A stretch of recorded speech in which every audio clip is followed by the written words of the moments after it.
This is Robin Johnson with Great Mystery, and I'm with Freddy Silva, one of the world's leading experts on sacred sites and a leading researcher into the interaction between temples and consciousness.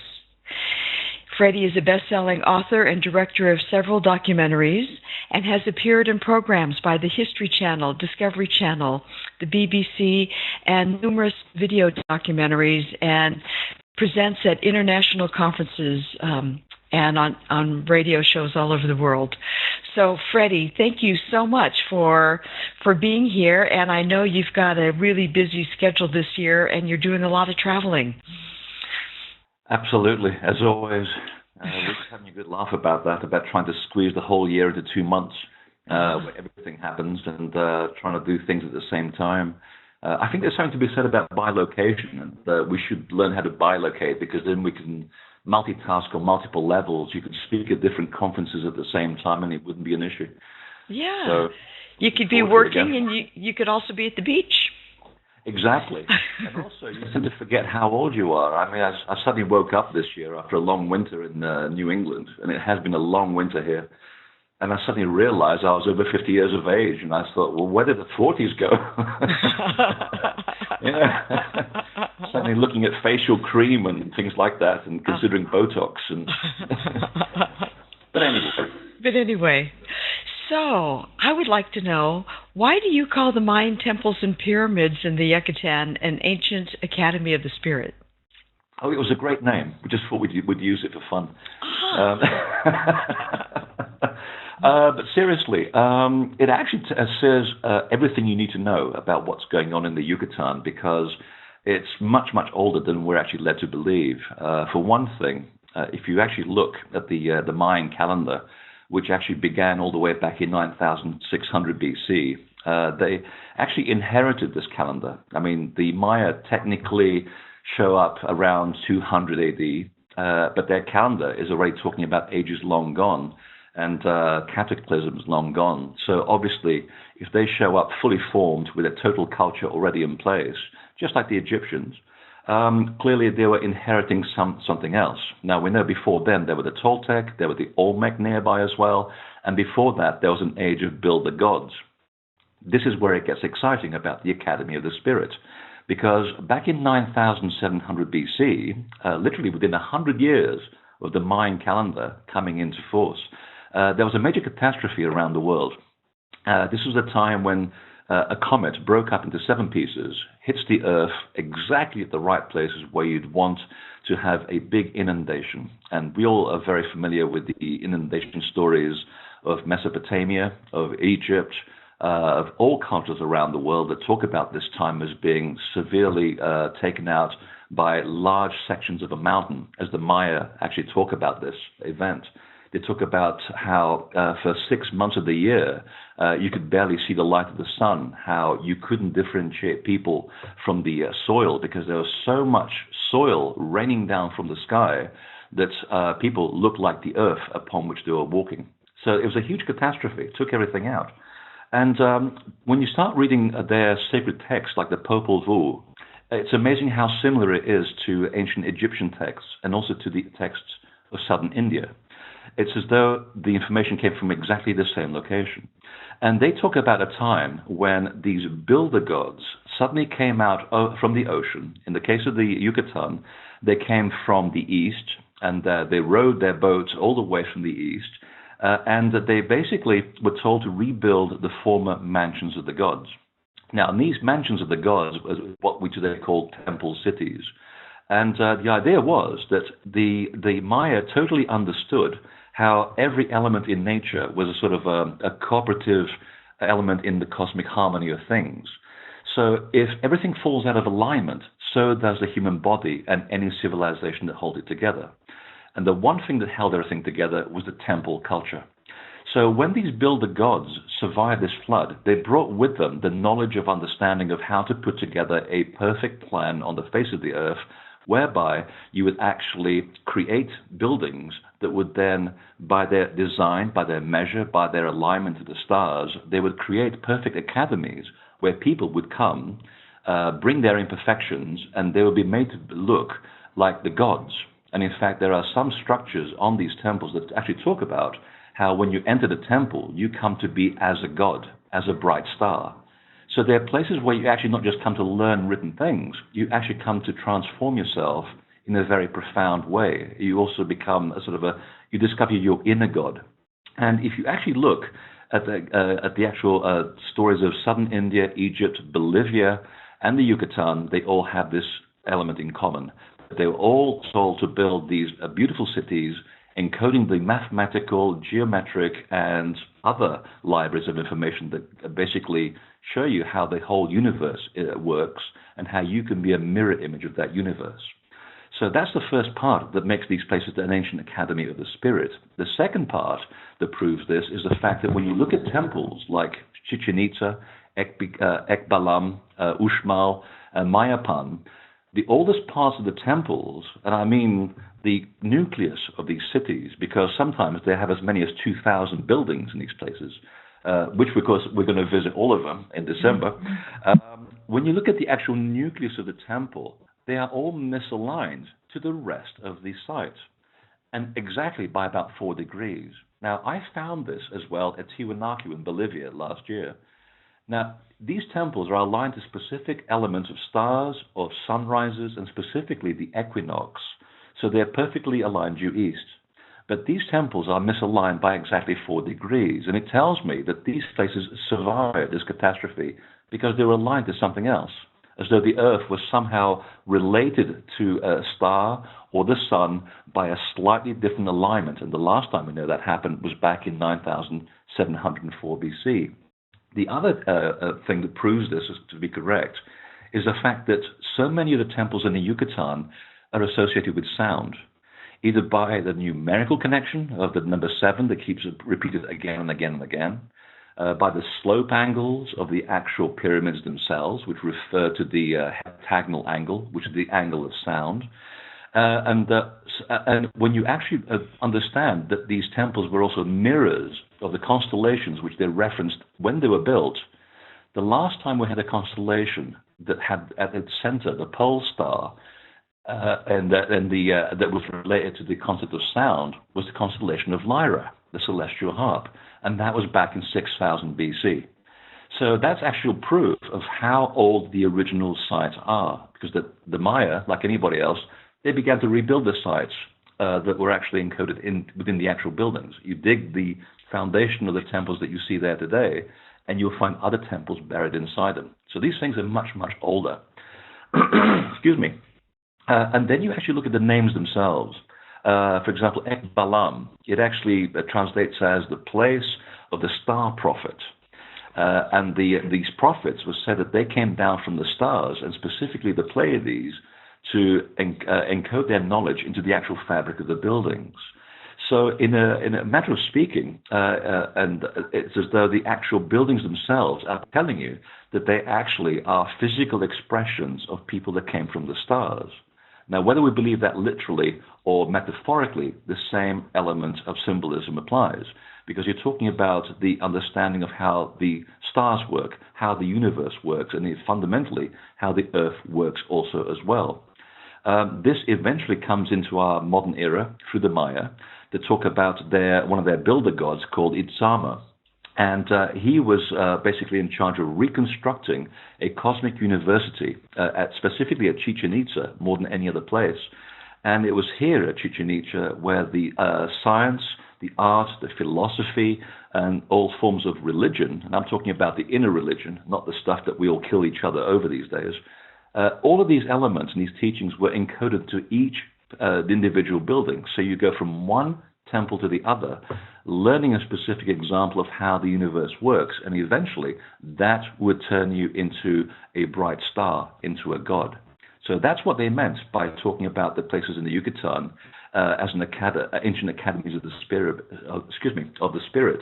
There were places where you'd actually go there to become a god within yourself. You become reminded that you are actually a celestial being. I hope that makes sense. Wow. Well, how can we use this ancient wisdom and knowledge in our day-to-day lives? How is it relevant to us now?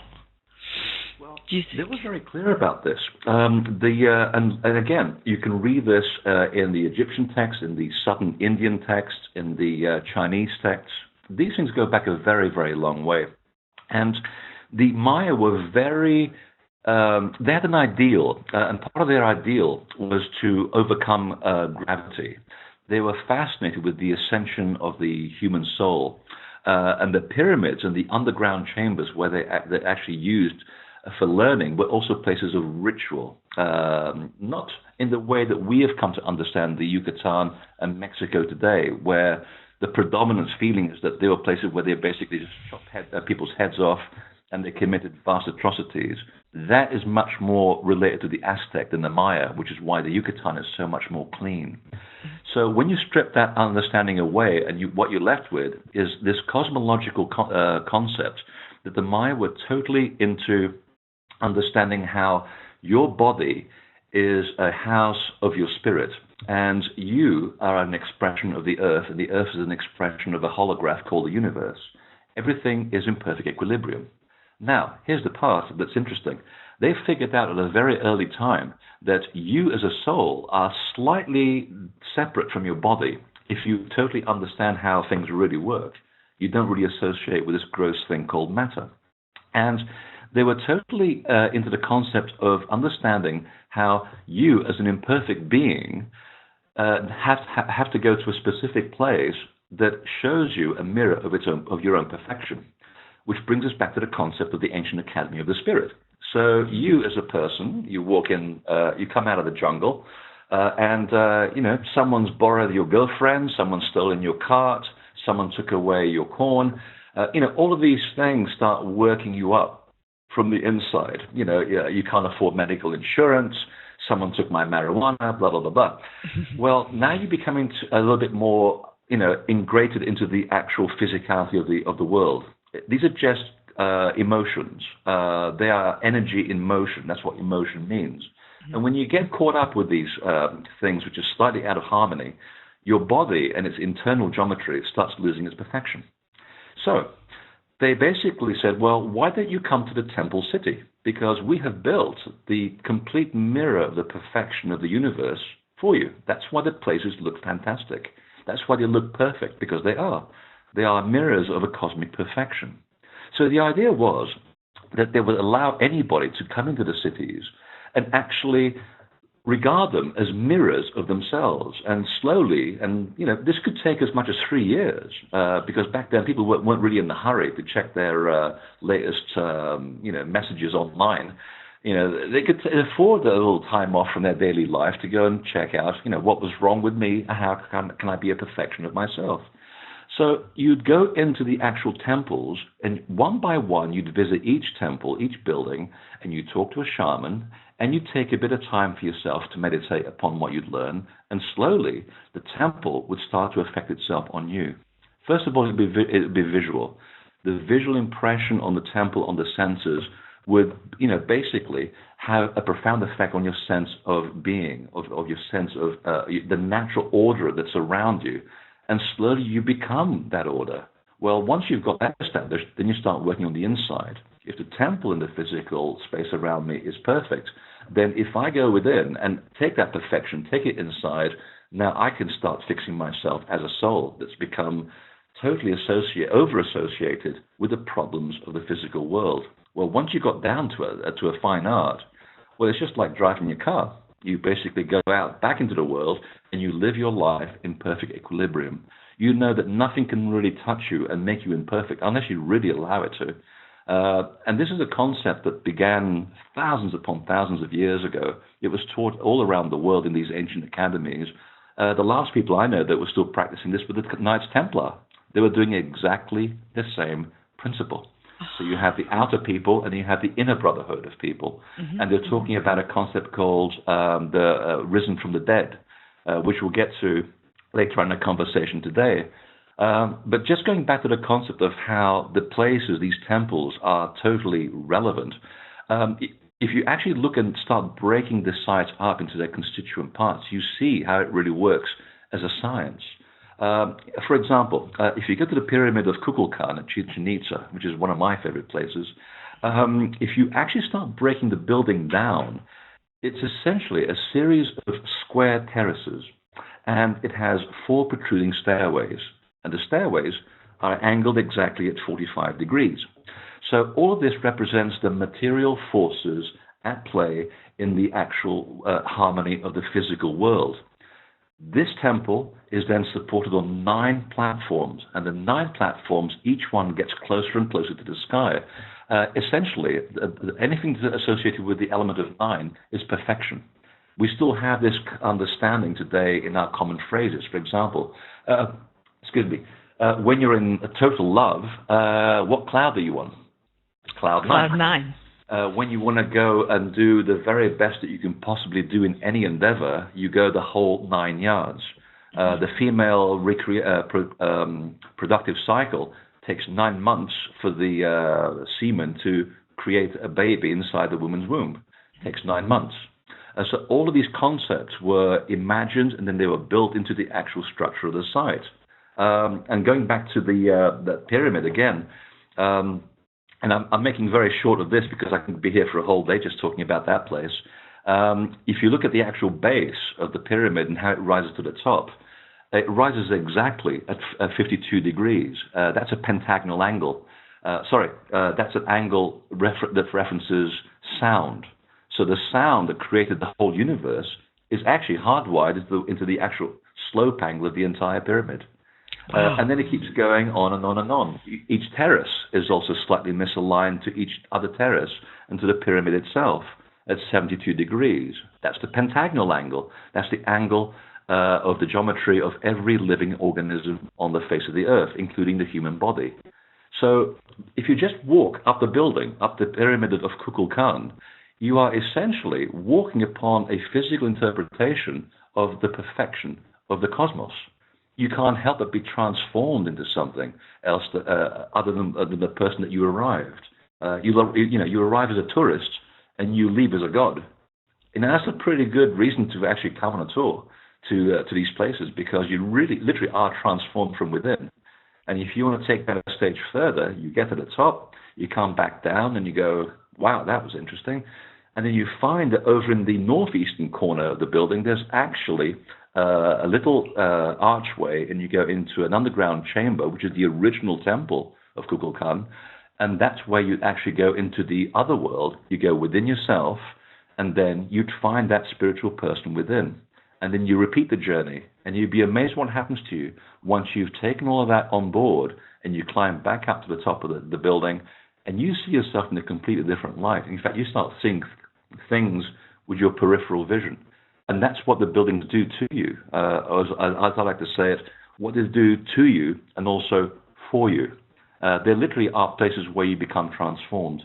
So you go there first as a tourist, or you come on a tour with people who understand this stuff and they show you. And then you go back again quietly on your own. And then that's when the magic really begins, because the more questions you ask of the temple, the more it spits them back out at you. And you keep going backwards and forwards, and before you know it, the temple starts talking to you as though there's a person standing right beside you. And I'm talking from experience here. You know, the amount of times that you and I, Robin, have gone to Avebury, for example, you go there 9, 10, 12 times, you learn something new each time, and you think that you're crazy because how did you miss all this information the first time around? Well, because the temple has to trust you as well. It's a living organism. It has to engage in a bilateral agreement where the two of you are engaged in this dance. Once the temple recognizes your PIN number and it's run your card through its machine and the pins match the machine, everything opens up to you. It's like we were talking earlier. It's about doing shamanistic ingestion of herbs, except you don't have the side effects. You literally are in an altered state, and before you realize it, you do actually think that you actually are a god. So do you think then that, by walking the temple and spending time in the temples as you've described, that it somehow affects our resonance, that we kind of start, or our frequency, that we start getting in the same frequency as a temple? Absolutely. In fact, studies have been done about this where, we're only just now catching up with what the ancestors knew. I mean, yes, they didn't know how to code a cell phone But you know what? We also can't erect stones that weigh 1,100 tons. So they knew something different from us. And this is what amazes me. How did they understand that a human being is electromagnetic? How did they know that all the atoms that make up the human body, this computer, this desk, everything is in a state of total vibration? We now know this because we have the mathematical understanding, we have the computeral understanding, and we have equipment that costs millions of dollars that can now look into the nature of atoms and the physical substance of things. And you look into, for example, let me grab this guy, this little guy here. He's obviously very excited, as you can see. You can actually look at this little god from South America, and you realize that, it's very hard, it's very physical. But when you look at this under an electron microscope, it's full of atoms and molecules, which actually show that most of this is made of air. But in between all those atoms and molecules, there is a specific geometry. And that's what makes every single thing vibrate, is this internal geometry of atoms that relates to each other in a perfect methodical way. And everything in a total state of vibration. And when you actually throw something as innocuous as a emotion, a thought, or even a word, that carries a packet of energy. So that also is going to interact with you in a certain way. And the temples do exactly the same thing to the human body. They also are built with electromagnetism. They all stand on the roads of electromagnetic lines that cross the earth. In fact, the Maya knew about this, because when you go to Uxmal and the Tikal and all the other temples in that vicinity, all of them are connected by straight lines called white roads. They call them Zakbe. And I'm sorry if I'm not pronouncing that correctly. My co-leader in Yucatan is going to kick my spiritual ass if I don't pronounce Mayan correctly. But the Zakbe are spirit roads. They're called white roads, not because they were painted white, but because they are white roads of the spirit, and they connect all the temples. And all of those lines also just happen to coincide with electromagnetic lines of force. So all the temples are in a state of vibration as well. So you, as a vibrational being, in a state of vibration, all your molecules are, dancing this incredible dance, and you walk in, and the electromagnetism of the temples starts to connect with you. Now, there are some places that that I've gone to where, I'll have a group of people with me, and some people get there and they go, I really don't want to go in. I said, but you just paid X thousands of dollars to be here. Why don't you want to go in? I just don't feel right. And that's the trick. Because not every pyramid, not every temple aligns with your frequency.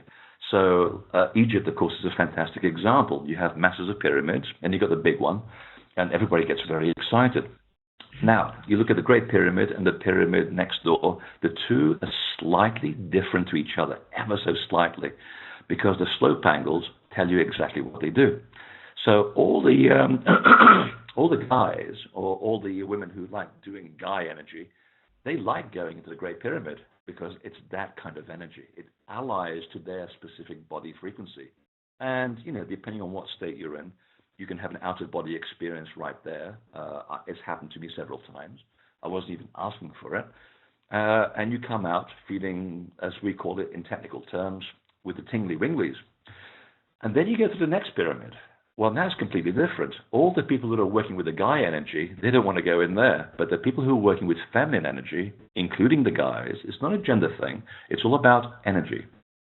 Now, they feel very comfortable in there, and they don't understand why that one pyramid can make you feel a certain way, and the other one makes you feel completely different. And again, it goes back to the layers of the pyramid, the angles, the alignment, its connection to specific stars. All of these things have a resonance about them. And when you take your little credit card of a body and you put it into the machine that is the credit card reader called the temple, well, if everything matches, it's payday, absolute payday. Cool. I'm still waiting for the check myself, but, it makes for a good metaphor. Yes, very good metaphor. It's like the key in the lock. There are also suggestions that certain of the Yucatan temples, such as Uxmal and Ocean Talk, are... Yeah, I know. Oh, I know how that X is like a shell. Are places into the other world that they were specifically designed that way. So do you think that certain temples have certain, like that all the temples can create an altered state of consciousness, but that some take you different places, I guess is what I'm asking. Oh, absolutely. In fact, I was just doing some research into some of the lesser-known temples in Yucatan, and there's a lot of them. Let's get this one right. Oshkintok. Oh, sounds good. If you actually pretend to be a Native American, it actually comes out quite easily. Yeah. Oshkintok is very interesting. It's an unusually small temple, and it's been slightly rebuilt because of all the earthquakes in the region. It's actually a temple labyrinth. It's a series of sort of caves that seem to sort of go in a labyrinthine pattern, and it's called Tsak Tun Tsak. It's been described as sort of a cave without end, and it has one section that seems to go nowhere for no reason. There's no one buried inside it, just like many temples. But there's another section of those little inner tunnels that seems to continue perceptibly without end. And I thought, that's a very interesting thing. What were they doing here? Because obviously no one was buried there. They didn't want you to get lost in there, but yet another part of the labyrinth seems to take you to somewhere very specific. It's as though they're doing something to you to lead you in a certain state or in a certain direction. There's a false door, and then there's a real door, so to speak. And I thought, what have I seen this before? And this is where suddenly taking a big picture of the world of temple making comes in very handy, because I came across the same thing in southern Italy at a place called Hieli, which is our modern understanding of hell. And that place really does smell like Satan's bottom. It's horrible. It's a big series of tunnels that go deep into the earth. Many of them are volcanic. One of them goes all the way under Vesuvius and then branches over under the Vatican. So if you ever go to the Vatican and the floor is getting a little bit warm, leave. But this particular place called Hieli goes back to the ancient Greeks. And it's also constructed with these unusual tunnels that looks like a huge labyrinth. And you wonder, why did they work these natural tunnels and caves into human-constructed areas, and for what purpose? Because the fumes coming out of that place are really noxious. Well, Hieli is interesting because if you follow the left tunnels, you will eventually go nowhere, just like at this place at Oshkintok. But if you follow the right tunnel, you finally actually go down into this underground river, which for one moment makes you think of the river Styx and the whole story that comes into the river that you have to cross to go into the other world. And I suddenly came across this geological survey of Yucatan that says that Yucatan is very unusual. There are no rivers on the ground. All the rivers are underground. And I'm thinking, well, isn't that an interesting connection? And I've followed this stage a little bit further and discovered that, yes, at Hieli, back in Italy, there's this one labyrinth tunnel that you take to this underground river, you cross the river, and there were steps carved into the actual stone to show that at some point there was some kind of a ferryman waiting to take you to the other side. And when you do cross to the other side, there is a temple deep underground with a little alcove which allows you to put a little votive or an offering, and that's where you go in and do your connection that takes you to the other world. Same story exists in the Yucatan as well. And when I began to link this together with the teachings of the ancient temples of the Yucatan, how they're teaching about the doorways of truth and falsehood, there are two ways you can go by in the world, just like your left brain and your right brain.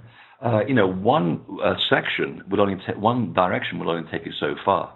If you start using too much logic, it doesn't take you to a falsehood, but it takes you to a point where you can't really get out of, which is the total immersion into the material world. It will only take you somewhere. If you follow the right brain of thinking, well, that gets you into the spiritual context of things, and that can take you to infinity. Now, that's the doorway of truth, because only in infinity can you find the ultimate truth. Well, guess what? The Maya were not only teaching this at this temple of and I expect everybody to remember this by the end of the program, Oshkintok. It was the fact that the Greeks had picked up on this in the 2nd century BC, and there was a famous mathematician and shaman called Zeno, who it turns out had built the academy over at Hiele in Italy, and he was actually, I got a mural of him actually showing his initiates who wanted to go into the other world, the shamans. There's a mural of him showing the priests and the initiates the door of falsehood. There was a labyrinth that goes to the left and goes nowhere, and the door of righteousness, which goes to the right. So it's funny how the Maya has picked up on this as well. So all of these concepts about shamanism and reaching the other world were basically worldwide concepts. But there's something else here, and it's really to do with Uxmal, the other amazing temple, which I'm really looking forward to going into, and especially the Pyramid of the Magician, which tells you all you need to know. In fact, you're looking at it right now, I believe, on that graphic on your screen. It's that sort of oval-shaped temple. Very unusual for Central America. There's nothing like it.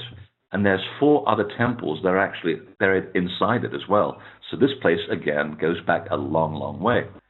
Now, Uxmal means a couple of things. And one of its meanings in the indigenous language is, and I'm not making this up, what is to come, the future. Now, I can't think of any better description of the other world than figuring out what is coming into the future, because it was a way of having a shamanic experience that allows you to have a foreknowledge of future events.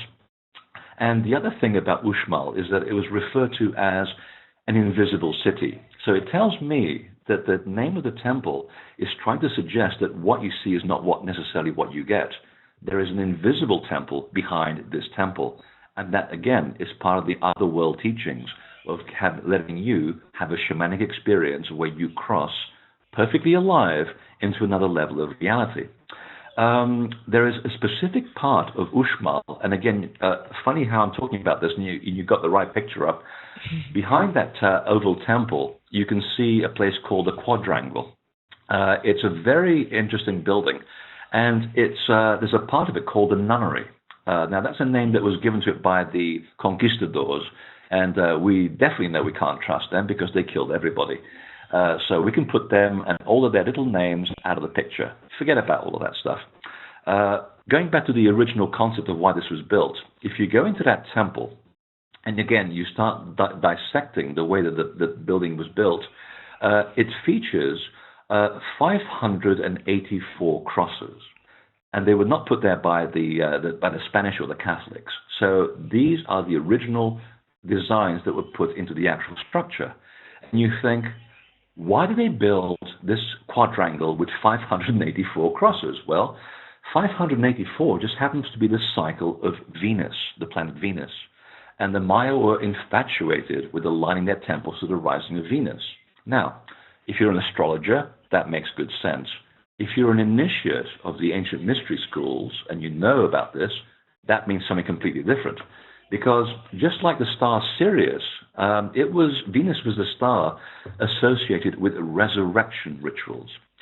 That means that this site was used for ritual resurrection. It's one of the most ancient shamanic initiation experiences. In fact, I just wrote an entire book about this last year.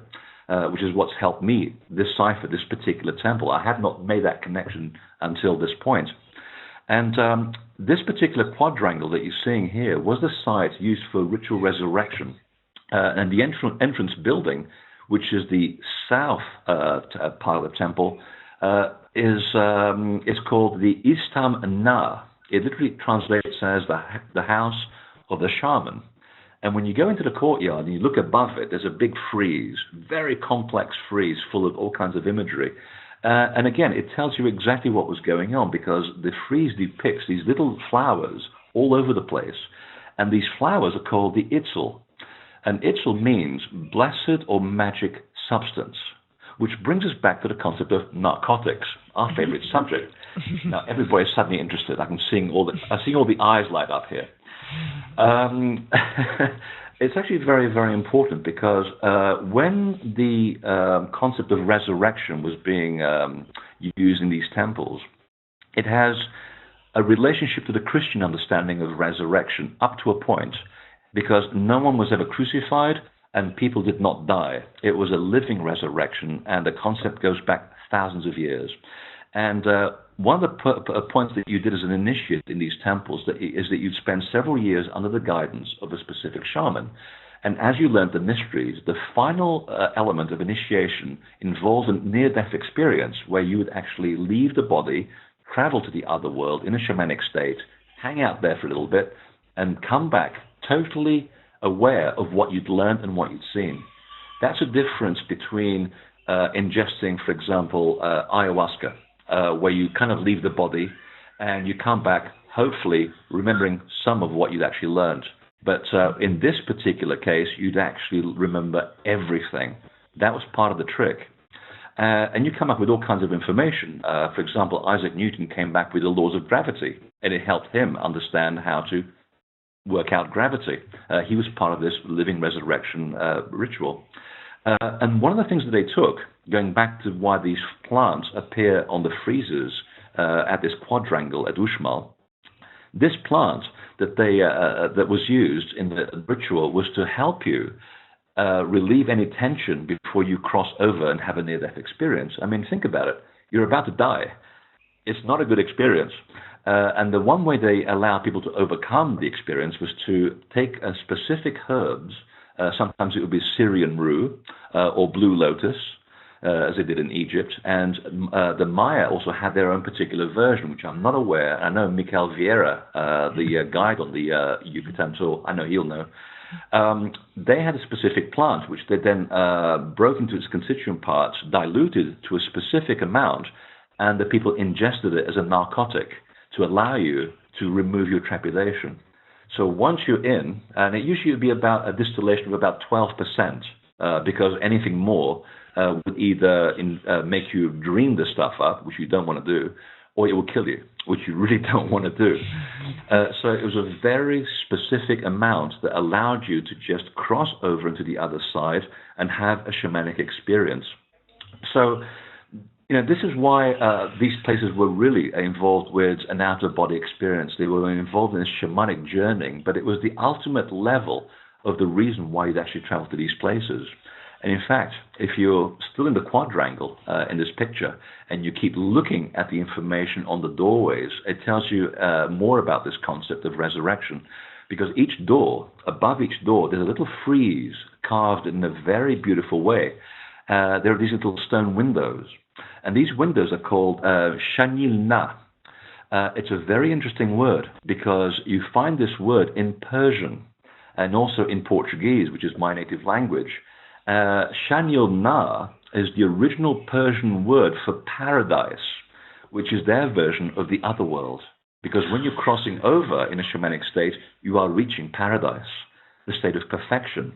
And above these stone windows in the quadrangle, you also see these zoomorphic creatures above each door, which are describing and depicting the rebirth cycle once you go into these buildings and you see them first of all as physical places. And then you start looking at the way in which they were built, and then you start deciphering the numbers, the geometry, the symbolism in the stones. It begins to talk back to you and shows you this is why it was built. So in this case, at Uxmal, we have a place that was totally associated with an out-of-body state. You were having a shamanic experience, and you were expected to have a living resurrection. You would come back, and you would awake from this shamanic moment. You would be greeted by the shaman or the priestess, and you were taken onto a platform where you would see, the first thing in the morning, you would greet the star Sirius or the planet Venus, both of which were associated with divine knowledge and the divine feminine. So now we know why they were totally fascinated by these stars, why they track their movements, because the temple tells you exactly why it was built. It's pretty cool stuff. Very cool. I remember from what Uxmal is my very favorite of all the temples there. I mean, just something about the way it feels for me. But I also understand... You hit the nail on the head right there, because they are perfect. Because they are mirroring the perfection of the universe. Yeah. Yeah, you feel that. I mean, you've literally feel just hit it on the head. Yeah. And I remember every time I've been there, there were like hundreds and hundreds of little yellow butterflies. Oh, really? And I wonder if those flowers are still there. Because, of course, where there's butterflies, it's because there's flowers. Oh, the flowers are actually in stone. I know, but I wonder if also the flowers are in the earth. Oh, I see. Yeah. It's kind of ironic considering the metaphor of the cocoon and the butterfly and the caterpillar. Yeah. Essentially, that's what you're doing in the temple. You're going from a caterpillar into a butterfly. Mm-hmm. Have you heard also about Uxmal, that it was a temple where they did sexual education? No, but I'm really looking forward to that part. Yes. Yeah, we could probably do that on this trip as well. I think we'd have time for that kind of thing. Weave that in. I haven't actually, but it wouldn't surprise me because it's it's not in the way that we would associate it today, but it was to do with the meeting of the masculine with the divine feminine. Mm-hmm. Right. A physical, but it was all because it was about learning how to work with the Kundalini and how to really get the best out of your repressed sexuality, which the Victorians were, we're still living in this sort of Victorian-held idea, and especially in the Western world, that sexuality somehow is a bad thing. It should be something that would be done between a man and a woman, and only when you're married and you do it once, you have a baby, and that's it. You go and sleep in separate beds. Mm-hmm. So most of these people realize the beauty of the meeting of two people to have a blissful experience. And I've had a moment in my life where I had a partner with whom I was totally one person with. I hope everybody has that opportunity. And you have no idea how powerful that sexual energy is when you're doing it for the right reason, which is, again, a foundation on love. But when you have two people that, again, are totally within themselves and within each other as a perfect, within a single organism, you are amazed of what you can create, what you can see, and what you can establish. You can literally move through walls. And I can tell you from experience that the manifestation experience of what you can do when you're in that state is frightening. It is. You have to be very careful with it. But at the same time, the association with the sexuality is also a metaphor of how people used to go into these shamanic moments and they would have a cosmic marriage with the divine feminine. It's the ultimate association of the soul that leaves the body and mates with an opposite kind to have a blissful experience. So, yeah, it wouldn't surprise me at all. What can you tell us about the ball courts? Because they're at several of the temples, and they seem to be shrouded in mystery. Oh, they fascinate me. And the understanding that I had was what most people have come to understand the ball courts to have been used for, which was ritual sacrifice, people having their heads chopped off. Maybe in the later years when the Spanish finally moved in and the Aztec were already killing each other and they'd lost the plot completely. And I thought somehow it doesn't make any sense because when you actually dissect the ball courts, and specifically, the great one at Chichen Itza, which is famous, when you actually dissect these things, the fact that they were all built according to specific geometric alignments, specific geometry and numerical values, and everything in the universe was distilled down to number, I thought, why would you build that and then have people go around killing each other? It doesn't make any sense. The two don't add up. You could basically put a stake in a field, go around with a rope 4 times, mark the area, and shoot each other. It's a lot easier. And it just wasn't sitting properly. So, when I was preparing my notes for this upcoming tour, I suddenly began to go much deeper into this. And one of the original names for the ball court in the Maya language is Hom, which is, it's Om with an H.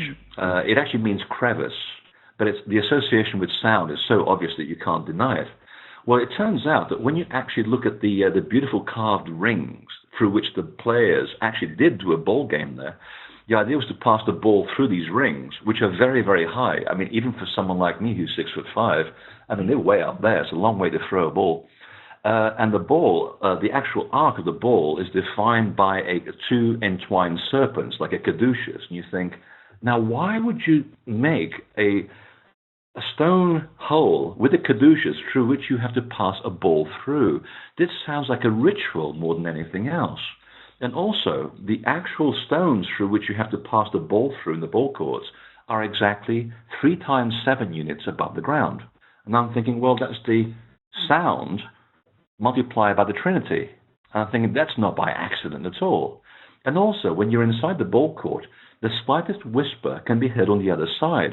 They are acoustically tuned elements, just like St. Paul's Cathedral dome. And you think, now, why would you want to do that in a place if you're going to have a ritual sacrifice? So there's something more to this. Well, you go into this a little bit more, and it turns out that the name with which they were associated, this was actually the Maya way of describing the crevice, the symbolic crevice in the surface of the earth, which defines the way in which you are granted access into the other world. It's the cosmic chasm. And playing the game granted you this access into the other world. And now that got me really excited. How does a ball game grant you access into the other world? Well,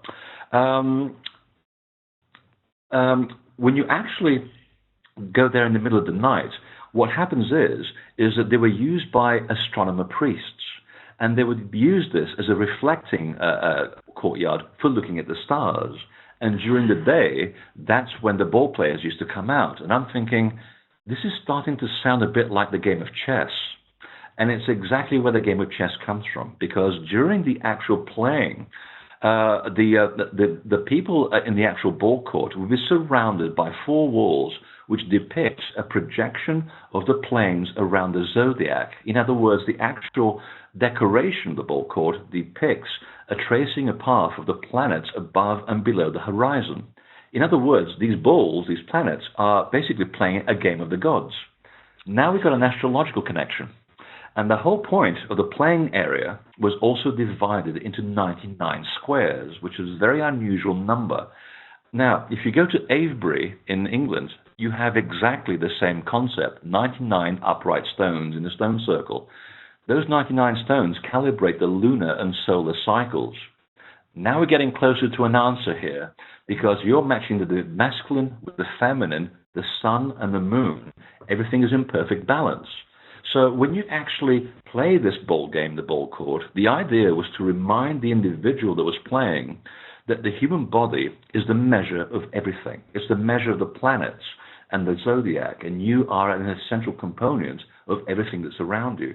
And the players had to amass enough points to reach the center of the field. And when they reached the center of the field, it was called the Teo Kali, which is actually a very Indian-sounding name. Kali being the creator and the recreator of the universe. In other words, rebirth, destruction, resurrection. And it literally means the home of the gods. So now we know. The game literally was teaching you through this metaphorical playing the ball and putting it through the sacred hoop, was to teach you how you are an essential ingredient of this cosmic play of the gods, and you are part of their ball game. And you have to learn how to integrate yourself into this play if you want to play the life of the game of life properly and in perfect equilibrium. I mean, it's so beautiful. Wow. And the amount of trouble that they went to do this. And of course, we know this game today very well by its more common name. It's called chess. And when you actually look at one of the oldest iterations of chess, which comes from, again, from Persia, in the Persian story, the hero is an expert at ball play. Now, how the Persian connection ends up in Maya land, I have no idea. But it's that the two were totally interchangeable. And of course, the whole concept of this ball game and how it relates to you as a person, as a ball tottering around the universe and the cosmos, is actually commemorated in many of the Mexican folk dances, which is why we should always pay attention to these things, because they're hidden in plain view. It's a pretty cool story, isn't it? It's a very cool story, and what an amazing experience that must have been to play a game that would really put you in touch with your relationship with the cosmos in that way. And then later on, as people lost the plot, as we all did, then it degenerated into a literal game of life and death. Yeah. But the original game of life and death is how you relate to yourself, the physical world, the people around you, and the universe in general, and how you relate to the temple as well. If you're in balance, you don't have to kill anything. You just have to kill that animal nature within you or tame it in order for you to walk like the jaguar along the face of the earth in perfect equilibrium. And you harmonize the elements of the serpent and the vulture or the condor, depending on which part of the universe you're in. And it's those elements in their harmony that allow you to walk through life in the game of life and death. Once the Aztecs got hold of this, it's like, oh, it's all about killing each other. Let's go and have a game so we can appease the gods. So you see how easily this stuff goes totally out of balance. Once you've lost the original understanding of anything, all that's left is barbaric understanding, and we degenerate into this mess. And we're only just now beginning to rediscover it. That's a funny thing. Yes. Well, why do you think, I know you talked a little bit about the White Roads, the Sac base. Why do you think these pyramids were built in the places they were built, like Uxmal, where Uxmal is, and not where something else is, and Chichen Itza where it is? Or Yucatan. I've got a very good concept about this. I think it's because they went there to do sun worship, because they went to get together suntan. So Yucatan, I can tan Yucatan. But apart from that, it's the best I can do today for a joke. It's very important, actually. Everything that you actually see in any temple around the world, and if you've done a lot of traveling, it becomes very obvious. They seem to be very specifically put where they are. Stonehenge could have been put 100 feet that way. It wouldn't have looked right. You can take an Egyptian pyramid and put it a mile down the road. It doesn't work. But where they are, where Uxmal is or where Balam is, they just seem to belong. And I'm thinking, okay, now that we understand how the temples work, that they are all literally marking the X's where the lines of electromagnetism that flow across the earth happen to cross, they literally are marking where X marks the spot. So they are deliberately mimicking the invisible forces that actually cross the earth itself. So that's the first clue why they are where they are. But there's more to this in the Yucatan. And it really links into also why the Egyptian pyramids are where they are, and why the vast majority of temples in Britain also are in southern Britain. And it's to do with geology. And you have to be a geologist to make this connection. So again, in working with temple culture, you have to see things from a multidisciplinary point of view. Now, in Yucatan, as I mentioned before, there are no above-ground rivers. All the rivers are underground, which makes you wonder, why would they build this huge temple culture? And I mean, there's over about 2,000 temples alone, or structures, just in Chichen Itza alone. That's a lot of people. That's a lot of population. Why would you put people, especially after a global flood, in a place where there is no water, which is essentially the first element that you use in order to create a civilization? You've got to have access to water. So all the water runs in underground rivers. And you think, very odd. Unless you're a geologist, because the whole of the Yucatan is limestone, and it has these enormous tunnels that go for hundreds of miles under the ground. Now, when water percolates through limestone, it creates something called absorption. And absorption essentially generates a low-lying electromagnetic field around the landscape. So the whole of the Yucatan is charged. You go there, and you get the tingly-winglies. The whole place is ready for you to work with it, just like in southern Britain. It's the same concept.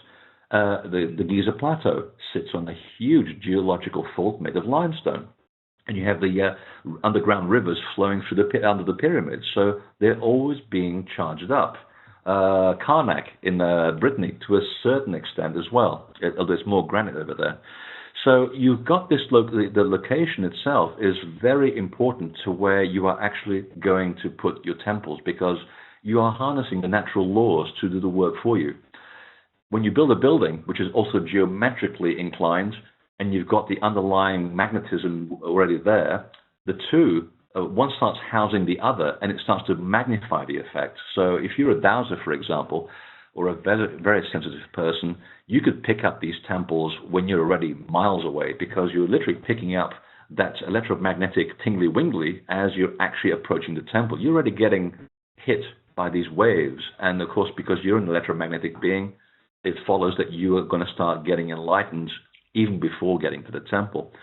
And in fact, excuse me, Chichen Itza in itself, as a name, tells you what I've just said, because Chichen Itza, one of its interpretations is magical water or magically blessed water. Knowing what we know today about how magnetism works with water, and how when you move a spiral of energy in water, it also creates an electromagnetic effect in water. And then you have the power of intent, which our good friend Masaru Emoto, the scientist, also has demonstrated thousands upon thousands of times that when you not only add electromagnetism to water, or where your intent also is put into a vial of water, you can actually change the way that water works. So your thoughts are electromagnetic packets of energy. You send your thought to water, and that water becomes magically embedded. So this is one reason why Chichen Itza is named that way and why it's where it is. It's using that underground content of the water and the geology to create that energy, which then transforms itself to you. What do you know about the cenotes? Oh, the cenotes are very, very interesting. And there's one in particular which excites me. I'm trying to think of the name. It's called, and forgive me, Michael, Miguel, if you're listening to this, Balam Kache. It's one of the most famous, it's a cave next to one of the most famous cenotes. And a lot of them were used for ritual bathing, but this particular one also happens to be a sacred cave beside one of these cenotes. So originally, there were places where you'd sort of jump in as a way of baptism, ritual baptism, which is the first element in the element of ritual resurrection. We know this connection by the person who used it in the Western religion called John the Baptist. Anytime you have anything to do with resurrection or initiation, you have to be ritually bathed. So that's the first thing you do before you go to the temple. You have to bathe yourself. You have to basically remove the impurities. But because the water itself is already charged, you are also putting in charged water onto your body. And then you go into the temple and you make the process so much easier. And because you are already 2/3 water, well, if you've got all that horrible stuff inside you and all your problems and I can't afford insurance and I can't get a girlfriend and, blah, blah, blah, blah. Well, you do your ritual bathing in the cenotes and you basically are putting this amplified water into your body, whether you drink it or you put it over you. And because its frequency is so much more connected than you are when you get there, it starts to overwhelm what's inside you and it reprograms you as a human being. And then what you do, and this is one of the things I'm really looking forward to, is going to this sacred cave that's next to the big cenote at Chichen Itza, which is, Balam Kanche. And this is a limestone cave. It's very sacred, and it's filled with carved staircases. It has its niches for offerings, just like the place I spoke earlier in Italy called Hiele.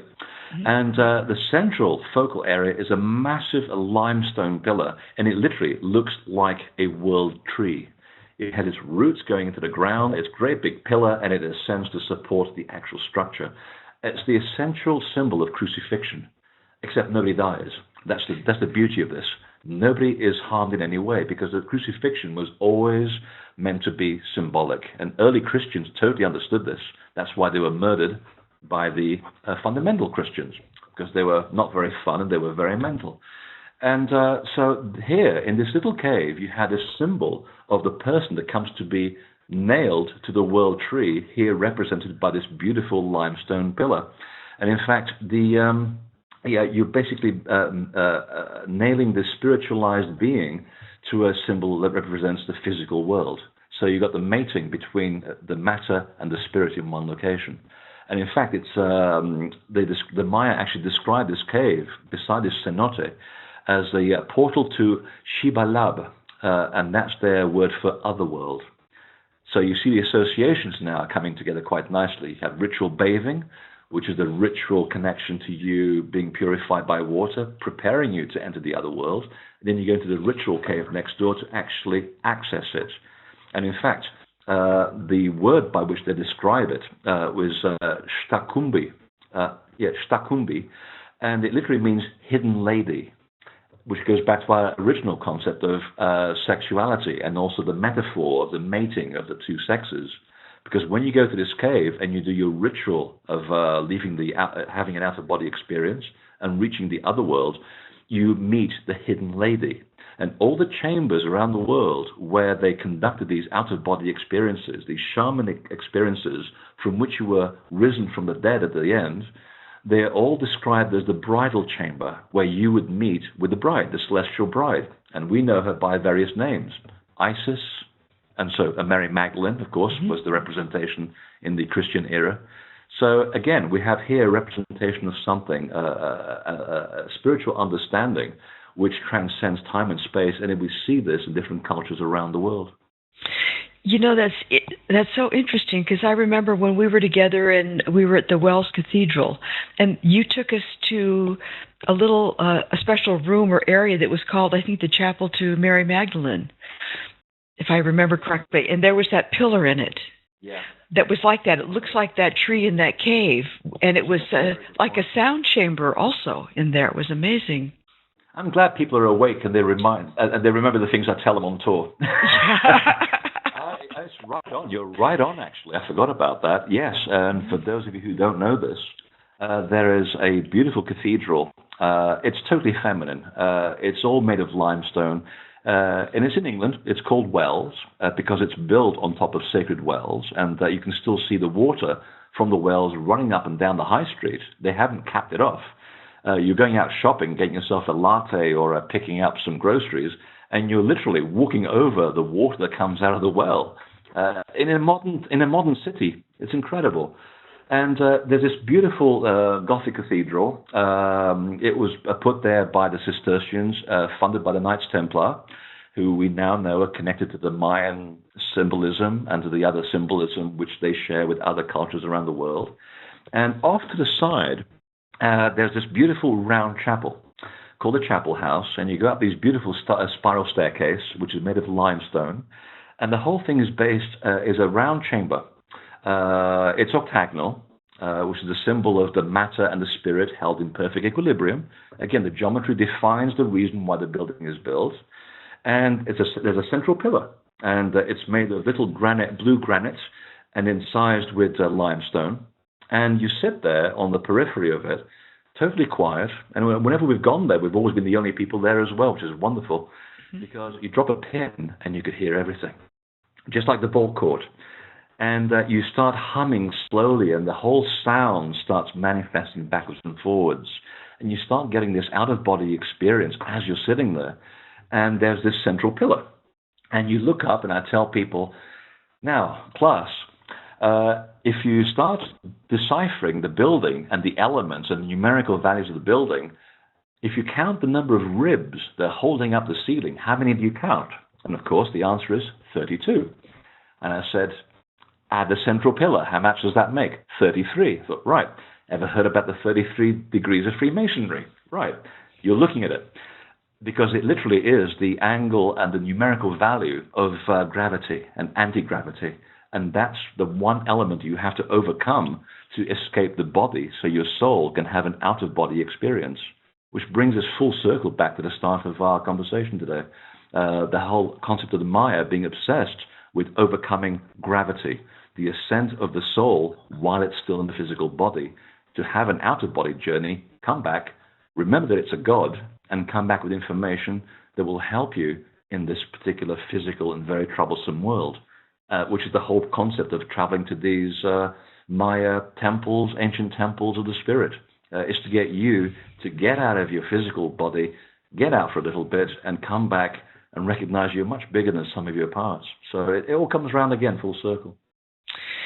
You know, I know on this tour you're going to be co-leading with Miguel Angel.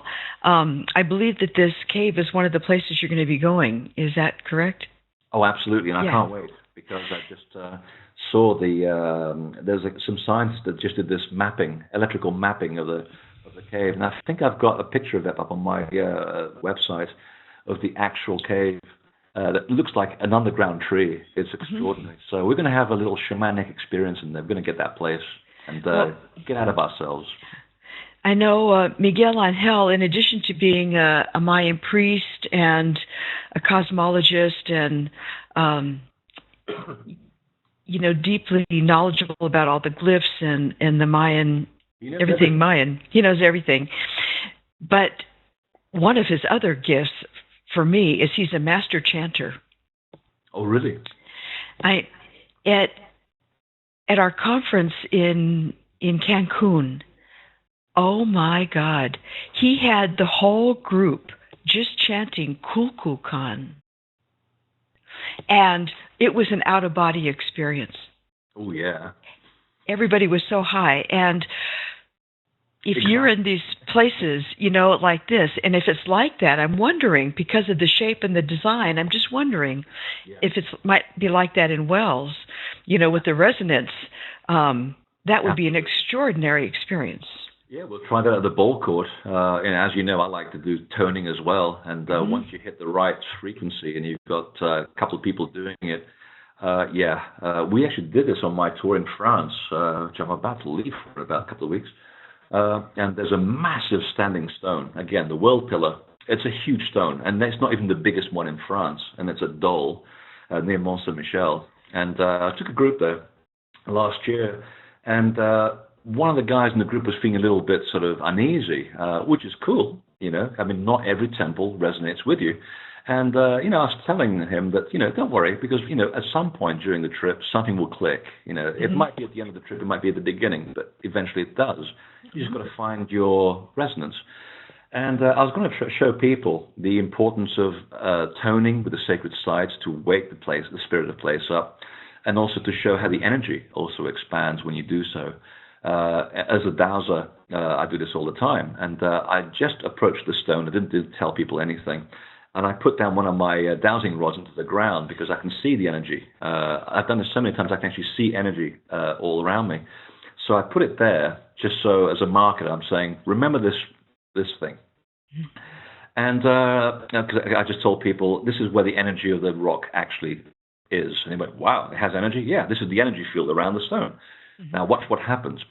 So we all took, there was 14 of us, handheld, and we just managed to cover the girth of the stone. That's actually how big it was. Wow. It's about 800 tons, this thing. And we just started toning into it, and all I heard behind me was someone falling off a bench, and it was a gentleman that didn't take part. We did our thing. Tourists came by. They left very quickly. They thought we were doing witchcraft. Because, toning really works to get rid of a side of people. And I looked back at him, and I went back, and he was completely wide-eyed, and I said, wow, now I get it. I said, so what happened? It's like this wave, invisible wave, just hit me and knocked me right off the bench. I said, yep. And I picked up the dowsing rod, and I said, now look at how wide the energy field is. It went right off the field. Wow. And that's the power of the human intent with sound on a temple, a simple standing stone, not even a big Mayan temple. Just the power of that to have an effect on the landscape around you. And of course, no one could focus for the rest of the day. You got your tingly winglies all around you. You tried driving a van after that. Impossible. Which is why we do a lot of research on these tours at certain liquid establishments. Helps ground you. So I'm looking forward to doing that with him, with Miguel, because it's going to be very magical. I mean, he brings so much of the Mayan local symbolism to these places and the cosmology, and it's very appropriate for him to do that. I bring the bigger picture to these things, and also some understanding of what I have on specific elements of these temples. And between the two of us, we pretty much got every angle covered. The rest of it becomes a very personal experience. It is going to be amazing. You have such an incredible sensitivity to the energy of the places, and your knowledge of sacred geometry it's not just in your head, it's somehow embedded in your being. It's really amazing. And I think the two of you with his, Mayan connection will be very profound. So, yes. I'm going to try to find my way to get on that trip, so to make it so I can be there too. If someone could row across the Atlantic from a sinking continent after a big tidal wave and a catastrophe, you can do it too. Yeah, I am. I want to. There's no excuse. I'm wondering if I bet there's some people that have some questions or would like to say something. So, shall we open it up? Absolutely. So if anybody would like to ask a question or make a comment, you can either unmute your mic yourself or send me a message in the chat and I can unmute it for you or ask it for you if your microphone's not working. They're all completely mesmerized. I love it. Oh, good. That happens, the information is so powerful. It's like...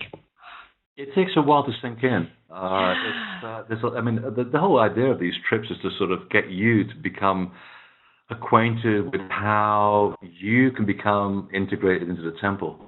It's life-changing. I mean, people have been coming on my tours for years. They're still talking to each other. I mean, hell, they're still talking to me, which is quite amazing. But I see the changes, and there's some people that come again and again to different sites, and I see the change in them as they progress. They literally are following the path. They take time out from their busy lives, and some of them are very, very busy. I don't even get to hear them until they actually show up.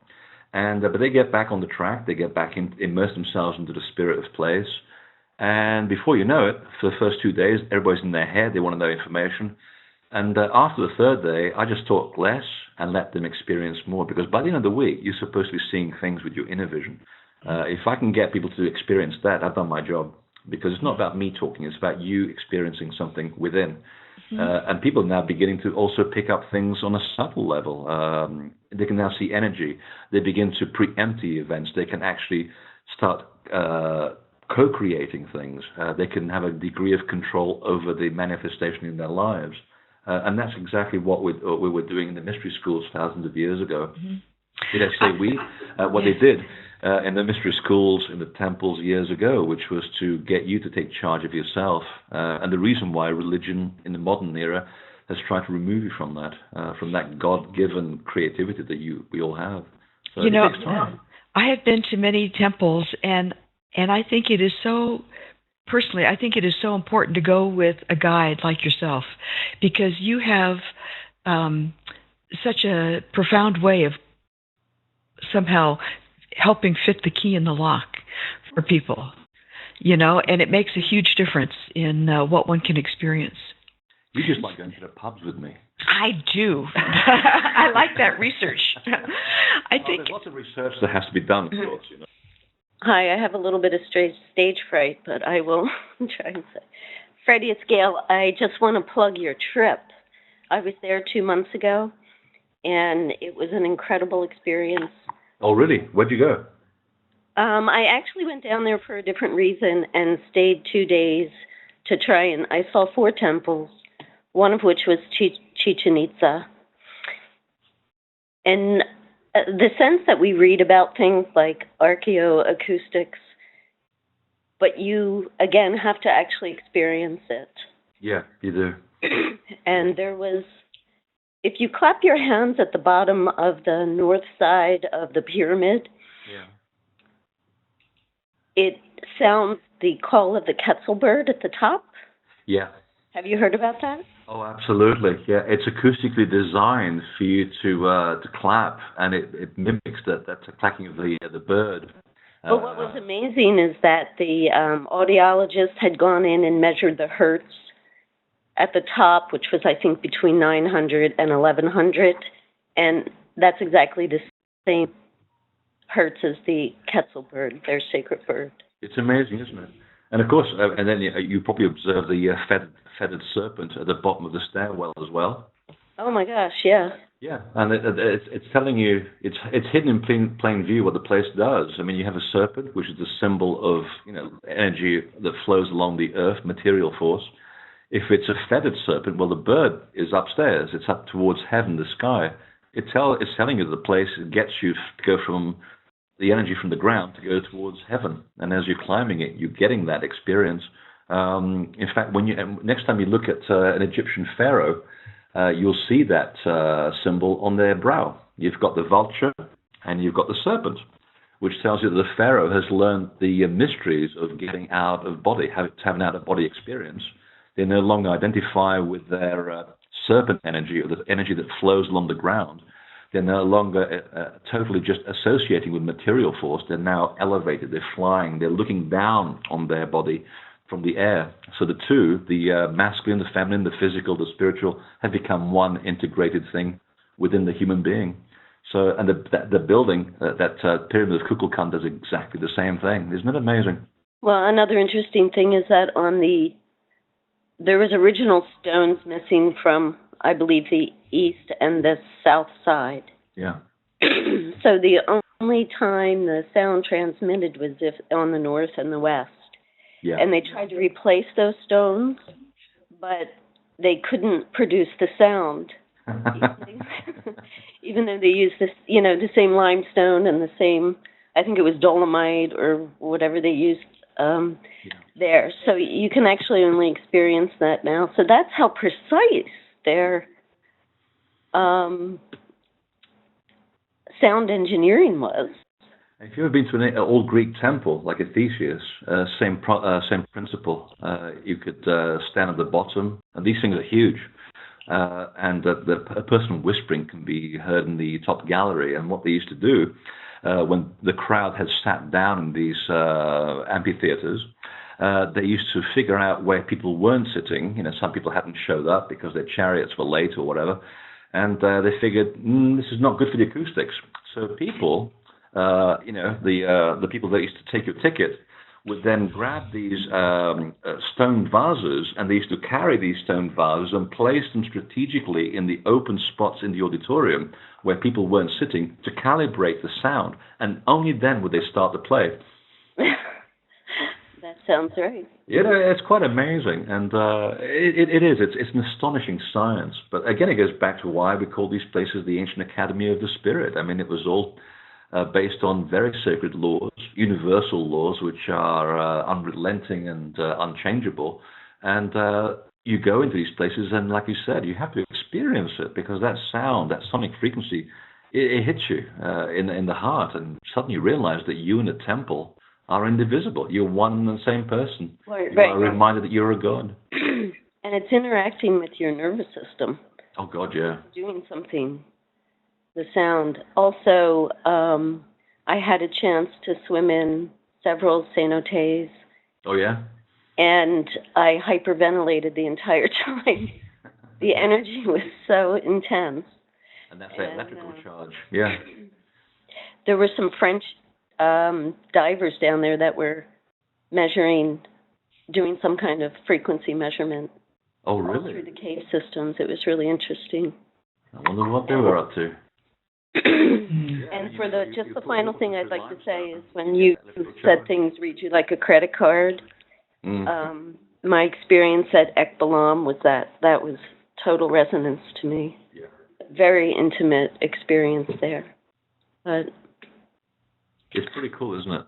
Yes, it's very. So I would, anybody who's listening and has the impulse, I highly recommend this trip. It was, I actually ended up going by myself to these temples. And I think it would have been so much more satisfying if I had been in a sense of community and with a teacher. So.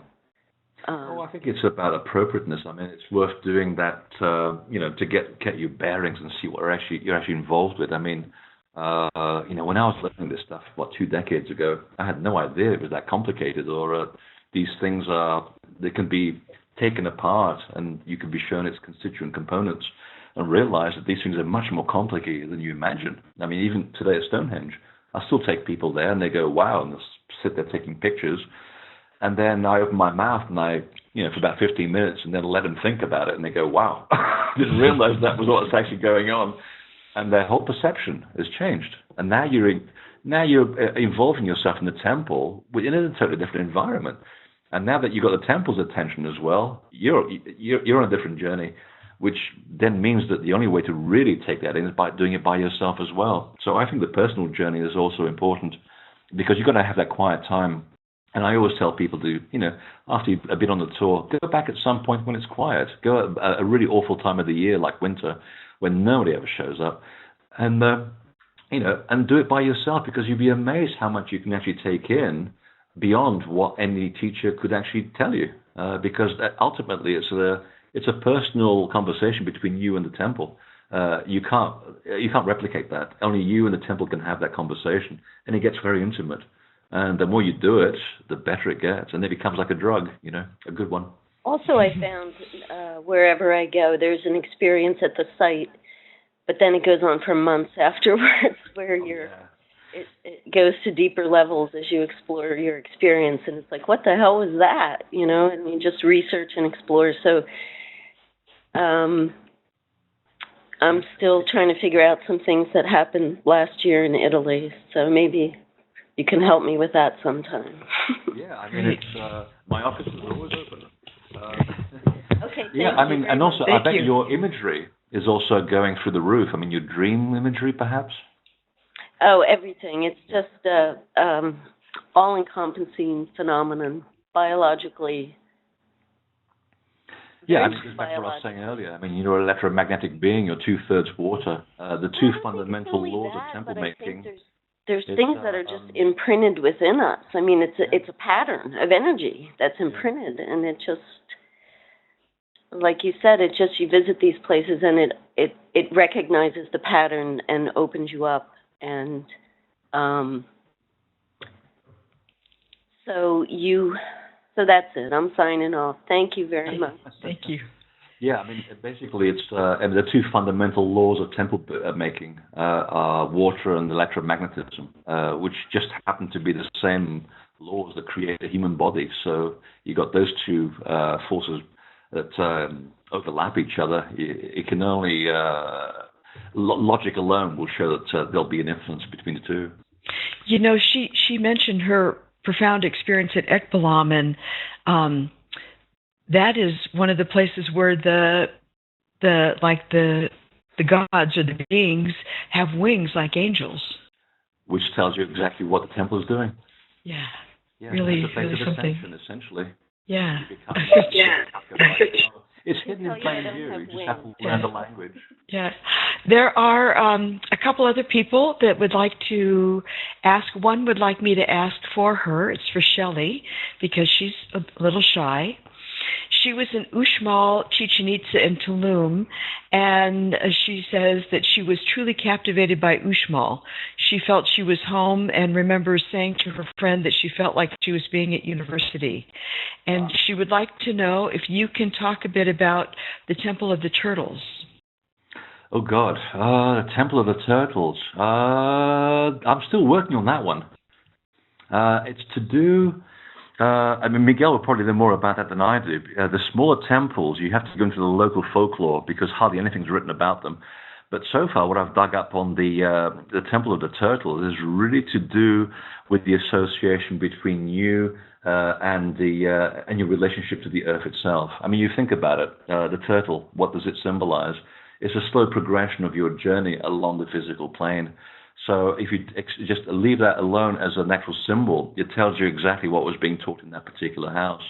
It's about getting you to understand your own particular journey and your association with the physical world.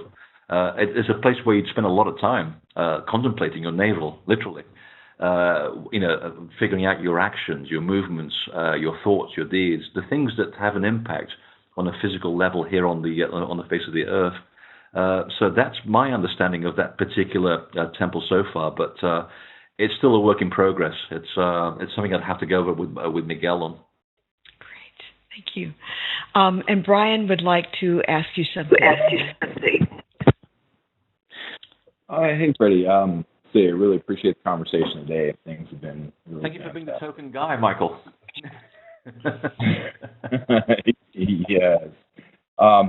So the reason that I came on in the first place is because I have a website. It's called sacredmeasures.com, where basically I work with tensor fields. I'm kind of a leader in research and development of tensor fields, which basically taking specific measurements and creating these fields. But we've also found there are several measurements that are a working frequency cut into a straight line. So the recent one that we know about was from Dr. Harleston, the standard Teotihuacan unit, and again, of Teotihuacan.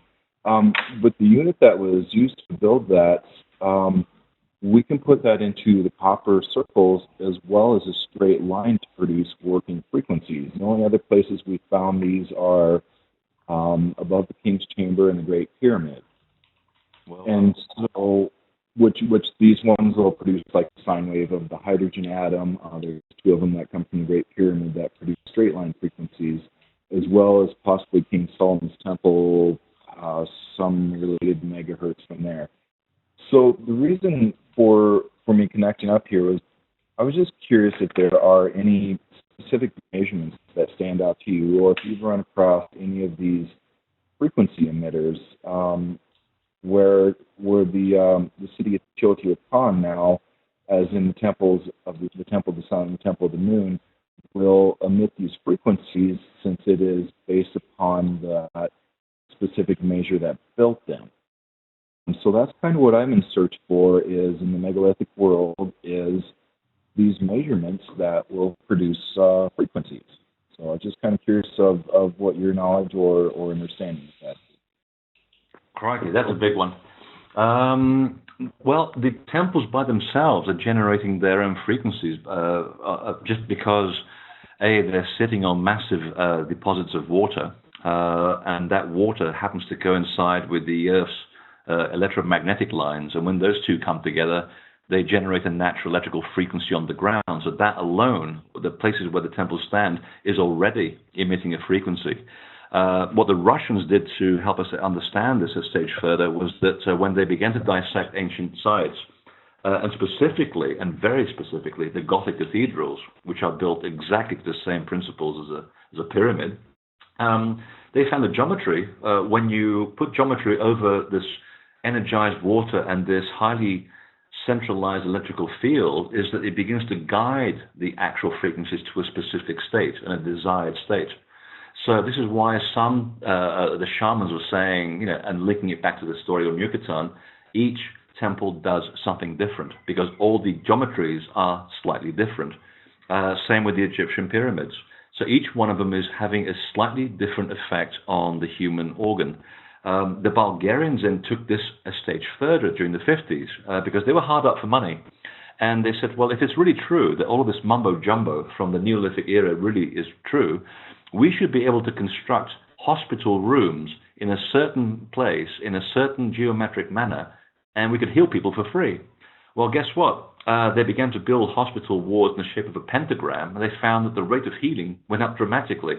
They would put blood into spherical shapes and found that the coalescence of blood went up dramatically. Schizophrenic patients put in trapezoidal-shaped rooms would also heal rapidly. And the biggest surprise is that when they actually measured brainwave frequencies of people in the Gothic cathedrals, before they moved on to Egypt, they found that your brainwave patterns go 4,000% above waking states when you hear Gregorian music in the Gothic cathedrals. That was just the tip of the iceberg. I could be on this a long, long time. In fact, I put a lot of this information is in my book, The Divine Blueprint, if you want to take it further. Because there was also a Frenchman who was a skeptic who measured the frequencies of the standing stones in Karnak in France, and he came across exactly the same stuff, that depending on the time of the day, you can actually measure with specific electric equipment the charge that the stones are taking and that they're releasing. And he has a whole sort of a plethora of information on that covered some 12 years of his life. But the culmination of this, to take it now into the most recent research, is the King's Chamber, which you mentioned. And this is very interesting. For years, the sound people have been going around measuring frequencies of acoustics in chambers in Britain, in Brittany, in France, and also in Malta. And the one thing that all of these temples had in common was that they all had mythologies associated with healing and sound. And they found that the frequency, the resonant frequency of all of these chambers, all of them look completely different to each other, but they all share the same resonant frequency, which is astonishing. And the central point of this frequency was around 112 hertz. They then went to the King's Chamber, and they found that the King's Chamber, and specifically in the sarcophagus, also emits that same frequency. And they went, well, that's interesting. So we have all of these buildings. They all look different. All these chambers are different sizes, different shapes. but they're all held together by this myth about sound, healing, and they all resonate at the same frequency. What does it mean? Well, it took a neurosurgeon, a brain neurosurgeon, to actually look at this frequency and say, well, it's pretty damn obvious, because that frequency happens to be the trigger between you using your left brain and having a right brain experience. And it's that specific frequency and about 5 hertz either side. And that basically brought 3 different layers of information together to basically show that the temples are acoustically tuned to resonate certain frequencies, which not only affect your healing, they also get you to have an out-of-body experience. How cool is that? That is very cool. And it's still going on. I mean, the idea is to get the skeptics in the scientific world to come over to this side just to play, bring their equipment, so we can actually physicalize the stuff that the shaman were talking about thousands of years ago. And slowly they're coming around to that thinking, despite all the laughing that goes on behind the scenes, because they don't want to admit that our ancestors were bloody clever. They had a cosmological science and the science of nature. It was so easy. It's right there. Just use it. It's like the argument with solar energy. Well, it's a no-brainer. It's right there. You just have to build the technology to house it. You were going to have a magical experience there. Oh, yeah. Yeah. So it'll be the Maya chocolate factory. Which is what I'm really looking forward to. Yeah. That'll be fun, too. So all these places you've talked about, you're going to go to? Absolutely. Yeah, and there's a few other ones. I've got to remember all their names. Some of them are unpronounceable. It's like learning Czechoslovak or Finnish language. You think you've remembered this, then you can't. So apart from the ones that I already mentioned, we're also going to go to some which are slightly off the beaten track, which you don't get to hear much about, which is half the fun, which is called Mayapan. It's actually one of the older cities, and again, their 3 principal temples are all misaligned by those 4 degrees, which tells me that they date at least way beyond the global flood of 9,703 BC. That's an exact date, by the way, geologically proven. And it ties in with the same alignments at Tiwanaku. And of course, today there are hundreds of sites within Mayapan to cover the fact that actually it's been growing since then. I mean, these places, the temple was not only energetically organic, but the site was organic. It just grew from age to age. And, and as the constellations moved and the stars moved, they would build new temples to align themselves so that it never fell out of alignment with its stars, which is why it's so confusing now. We go to Labna as well, which has some very interesting entrance arches, which remind me exactly of the same entrance arches in Angkor, in India, and in Persia, and in Turkey. How the hell these people were following the same recipe, I have no idea. We're going to be in Kaaba as well, which sounds just like the Islamic Kaaba, the spirit body, doesn't it? Now, how does an Islamic name end up in a temple in the Yucatan? I want to hear Miguel's version of that story, because I don't know. And of course, Oshkintok, which I'm looking forward to, this temple labyrinth, which is astonishing. So yeah, all of these things will be taken care of in a long week. We're going to do quite a bit of covering, and we'll get some private time as well, just to wander around aimlessly, so that we can shut up and let you experience it. Wow. Well, thank you so much for sharing this wonderfully rich story of these sites and the energy. And I can feel just in listening to you, which is the same experience I get, well, not exactly the same, but from reading your books too, this really tuning in to the spirit of the place and the energy of the place, and you can feel that shift into an altered state. I totally agree. In fact, you reminded me, children, if you really want to learn something good, follow your Uncle Freddy's advice and look at his new book, The Lost Art of Resurrection. And there's an accompanying DVD called The Otherworld. And it's all about resurrection, what we're talking about, the misconcept that we've been grown up with, and why so many of these temples are associated with people being risen from the dead. But it never involved anybody getting hurt or dying. It was a ritual resurrection. where the people who underwent the mysteries, they learned this information, they stayed in the temple, they accessed the temple. And at the end of their tenure, they were put in this underground chamber, in this ritual cave. They took a narcotic, they went out of their body, came back in, totally cognizant of their purpose of their soul and the universe around them. They led charmed lives. They really did. We know that famous people like Plato and Pythagoras underwent this. That's why they did what they did. And they said that this is the greatest spiritual experience you'll ever have. So that's what the book and the DVD was about. It's about understanding the deeper layer of the temple and how it works to make you a risen person as compared to the people that go around shopping at Walmart who are called the dead. Even back 3,000 years ago, they were still being called that. You know, I think if we can really get that experience of that being risen or the resurrection in this life, then it also takes away the fear of death. Exactly. You've nailed it. And that's why the Templars, when they were doing exactly the same thing, they went to their graves. Actually, they didn't. They were burnt alive. They were smiling. They were quite happy. They said, well, after the short period of pain that my body's about to experience, it doesn't matter because we can do more damage from the other side where we're going. They were just laughing. And it's true. I wasn't, part of the work that I do is not because I'm trying to prove something. It's because I'm actually, without realizing it, I've been following this holy grail all the time. And I've had two out-of-body experiences. Once was in the crop circle, once was in the Great Pyramid. And I wasn't even looking for it. I didn't even know you could do this stuff. So I've been on the other side, and I can tell you, it's fun. It's really hard to come back because it's so nice. And you do lose that sense of fear.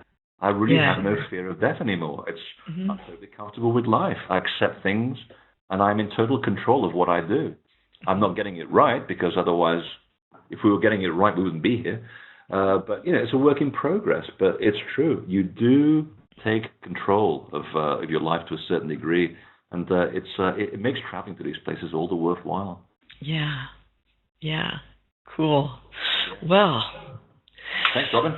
Thank you so much. And I'm going to stop the recording now, but it has been such a pleasure to be with you again, and I look forward to next time, and I'm really going to try to make it in December. Absolutely. Remember that chocolate? Yeah. Yum. I want to have that experience Gail did in the cenote. Oh, yeah. Don't tell her about the crocodiles. Or as they say in Australia, are there any crocodiles? Are there any sharks in this cenote? No, go in. The crocodiles because you've got to laugh as well, otherwise you go mad. Oops. Exactly. Yeah. Great. Thanks, Robin. Thanks, everybody.